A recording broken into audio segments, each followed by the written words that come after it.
Hello, my friends, and welcome back to Movie Deputy Reviews, where, if you hadn't already guessed, we are talking about the new Prada movie.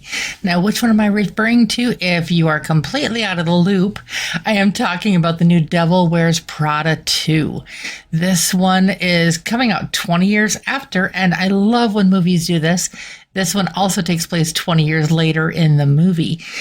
I like when they follow timelines like that. Okay, like the whole Mission Impossible, don't get me started on that, with how it's 35 years, but it's 30 years, but it's 29. And I could go down a whole rabbit hole on that, but I'm not going to.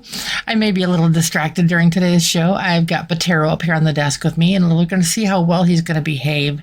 He hasn't been feeling too good, so Mommy's got a baby in him a little bit extra, so you might get a view of him on the video. He might make an appearance.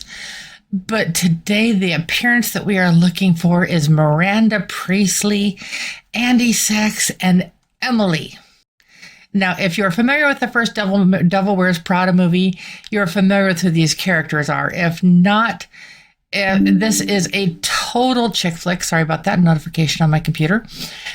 But this one is, it follows the other one really well. It picks up truly 20 years later in the story, where Runway magazine has evolved and the Elias Clarke publications has evolved, and where that leads everybody. Has Andy become a writer for a major publication? Did Emily pursue her passion for everything fashion? Is Miranda still the beast in charge of it all? Or is there some beauty behind the beast? I guess we're going to delve into that and so much more. But first, I want to let you know that the Devil Wears Prada 2 does have a guilty rating.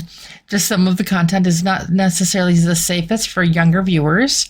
Nothing like over the top. There's some language and there's some risque situations involved, but it's nothing like over the top, but just enough that it's got a guilty rating. But before we get too far into this, and don't worry, I'm going to let you know the score. That's going to be a surprise to many of you. But let's check out the trailer. Runway. It's not just a magazine. It's a global icon. A winding road that brings us back together again.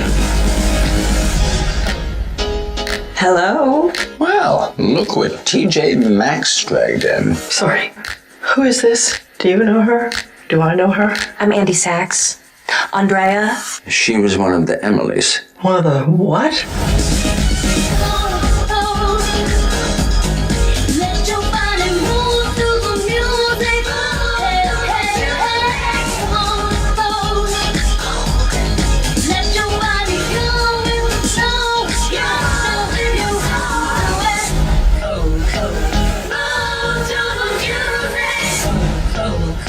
Am I having a hallucination? Hi, Emily. You also know her? We were at Runway at the same time, Miranda. Really? Where was I?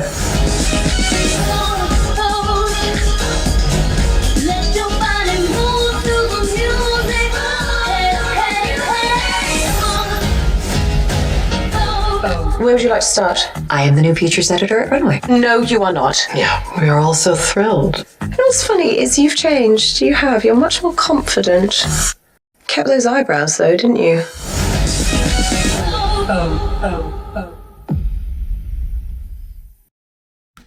So that kind of gives you just a little bit of an insight without giving too much away. In this, we see Andy has, and you know me, no spoilers ever, but Andy finally succeeded in her dream job only to have her entire life come crashing down around her. Did she marry her boyfriend? You're going to have to wait and see. What direction did her life go? Does she have a family? Again, I'm not going to give any of that away.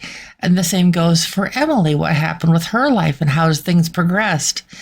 And there's going to be a face that we have not seen in Hollywood in a good hot minute that has kind of a major role in this movie. Now, we've seen some of the main characters into other films. And I will be completely honest, when I sat down and watched the first Devil Wears Prada before I did the other review, I honestly would not have even recognized that was Emily Blunt. And so that blew me away. I was like, wow, she has come so far in 20 years. But obviously here she's very recognizable. And Anne Hathaway, like I said, we see her literally in her dream role, but then we see how things shift and she ends up back at Runway. How does that happen? Again, a major spoiler, so I'm not going down that path. But what we see here is that everybody with Runway ends up going to Italy and to Milan for this big fashion show, and how it's going to tie in and how it's going to lead to the future of Runway. And that really plays a key moment because a very important character for the first movie actually dies, and that's what kind of leads to this precipice. But who is it? Again, no spoilers, so you're going to have to find that one out for yourself. I will say this goes a step beyond just the typical chick flick fashion icon movie. There is actual heart to this movie, and it really surprised me. And there was literally genuine moments that I found myself just smiling and even chuckling at. There's no like, ha, ha, ha, ha, ha, laugh out loud moments, but there are some definite moments that are just going to leave you just better than you were before. Now, with saying that, there are a few sad moments mixed in with this too, and there are some jabs. I will say this is not full on woke. There's a few jabs that they insert that, unless you're paying attention, you'd easily miss them. Nothing like overly direct. They didn't make it a point of being just all of this different type of friendly. I mean, there's a few things with pronouns. There's a few things with some other stuff that's happening, but it's side pieces. It's just casual comments here and there. It's nothing part of the main storyline. But where does this leave them? Where does this leave Miranda? Where does this leave Andy? Where does this leave Emily? And how does this all come together?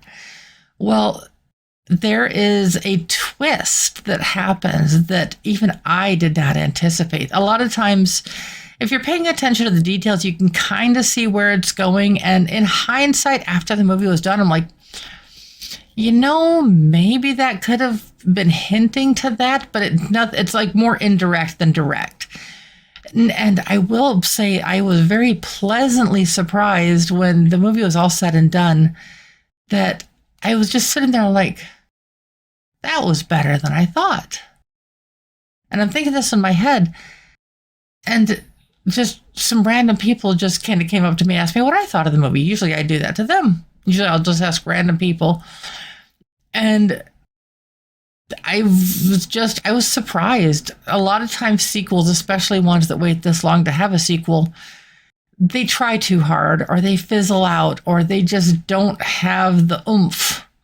Well, this one, it tries a little hard, maybe a little bit too much, but at the same time, it rewards you for your patience. It rewards you for the wait. It rewards you for basically being what it is. Now, I will say, if you love fashion, if you love the Cosmo and Red Book, I think it tells you how far out of sync I am with modern magazines. But basically, if you love fashion, you will love this movie.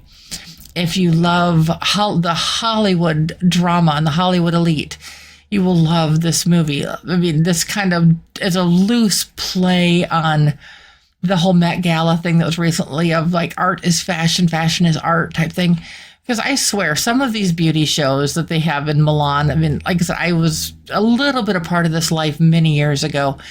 And this is something I thought even back then, but this show, I mean, movies like this just almost push that envelope even further.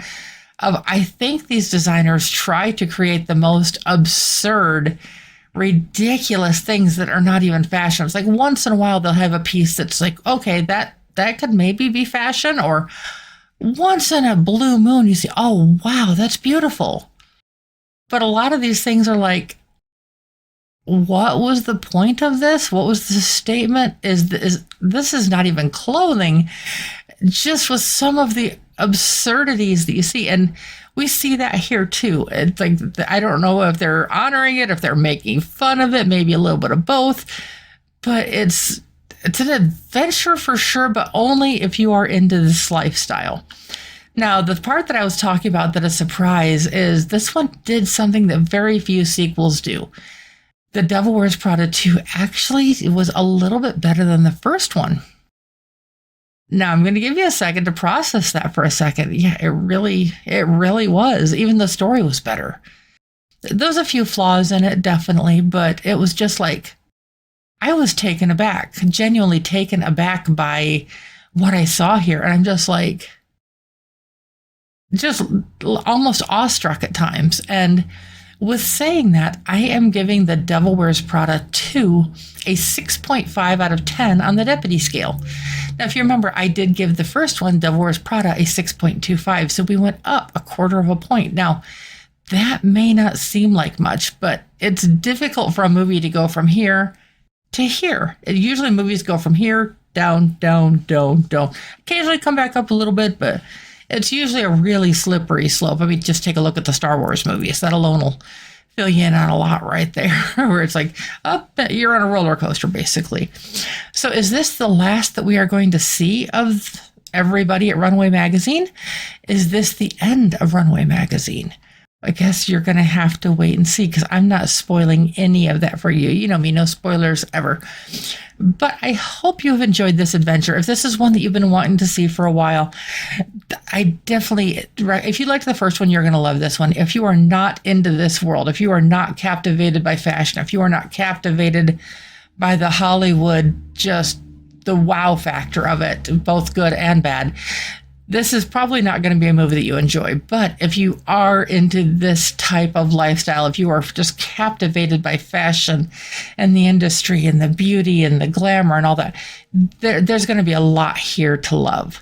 So if you haven't done so already, I hope that you click subscribe down below and make sure to turn on that notification bell so you get the latest and the greatest deputy content.